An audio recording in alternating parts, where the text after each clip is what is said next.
Hello everyone, welcome to Queries on Film. My name is Virginia, and today I will be reviewing Plainclothes. This is the directorial debut of Carmen Emmy starring Tom Blythe, and it won the U.S. Dramatic Special Jury Award for Ensemble Cast at Sundance. This is the synopsis from Letterboxd. In 1990s New York, an undercover police officer, Lucas, receives an assignment to lure and arrest gay men. However, he's surprised to discover a scintillating connection with one of his targets, Andrew. As their secret connection deepens and internal pressure to deliver arrest intensifies, he finds himself torn between duty and desire. I really like this movie, and if you haven't seen it, please seek it out. Tom Blythe is great, and it's a very different performance from Hunger Games: The Ballad of Songbirds and Snakes, obviously.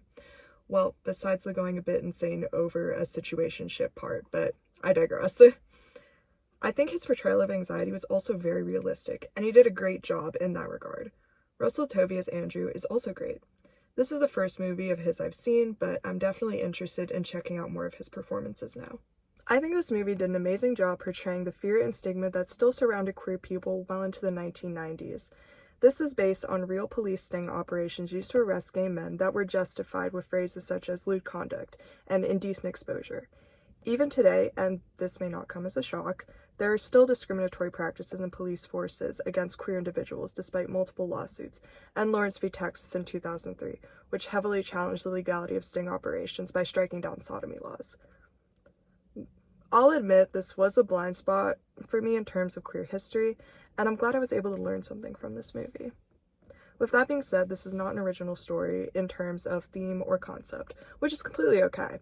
I love stories about queer repression, and I think the unique angle framing it within this specific point of history adds something new to that typical storyline.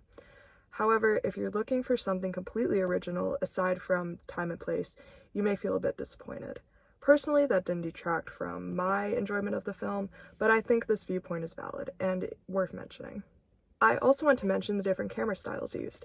I liked how Ethan Palmer, the cinematographer, shot on a camcorder for parts of this film. He said in an interview that this choice was made to reflect Lucas, the main character's, anxiety, but also served as a nod to the 90s and the evolving technology of the time, the rapid rise of digital in that decade. I wanted to mention this because I thought it was a really neat way to add to the overall aesthetic of this film. Also, the cinematography was inspired by Carol and Black Swan, which I could definitely see.